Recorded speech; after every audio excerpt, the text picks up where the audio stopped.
Mahal na Pangulo R. Marcos Jr., ania si Dato Adlaw, nagalive tungod sa mga discrimination. Wala ka mag-live.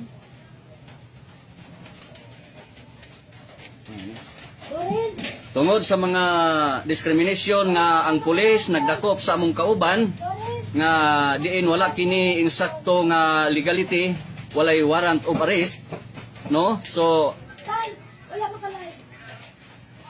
Laro. Lag na na. Nawaya man lagi, man makita. Lag na lang. Lag na. Wala makita.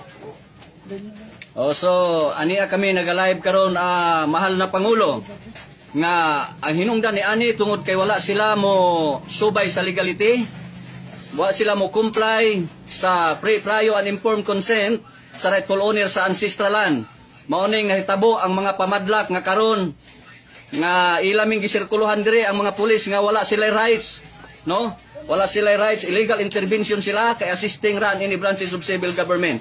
Nga among gi-implement ang balaod since time immemorial. Republic Act 8371, Ipralo of 1997, Divine Customary Law, na under ta sa management sa Federal Tribal Government of the Philippines para sa kalinaw o panaghiusa. Bosa, nanawagan ako sa mahal na Pangulo nga hinaot unta nga makaabot kini kanimo nining taknaa nga wala na kami makalihok diri tungod kay ilang gibantayan ang among mga kauban diri nga mga diplomat nga ilang pandakpon kung makagawas, no? So ang among kauban nga nagpalit lang og tubig, gidakop nga walay legal, walay warrant of arrest, no?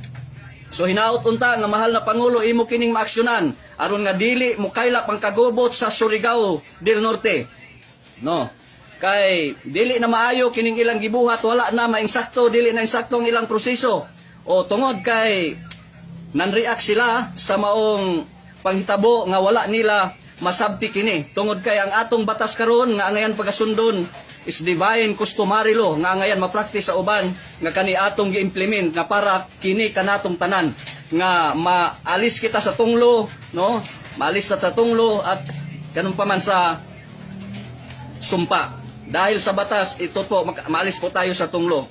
Kaya sana po na makarating po ito sa mahal na nating presidente, no, na kailangan in 72 hours, si Dato Adlaw, nag-order po na makalabas ang kasamaan namin na hinuli po nila ng walang proseso. Hindi legal ang proseso po nila. Kaya tinatawagan ko po ang lahat ng mga sundalo infantry nga angayan nga makasuporta namo diri karon tungod kay dili namo gusto ang pagbantay sa mga kapulisan. Among gihangyo ang mga kasundaluan nga magbantay namo diri para sa manifestation sa kalinaw panaghiusa.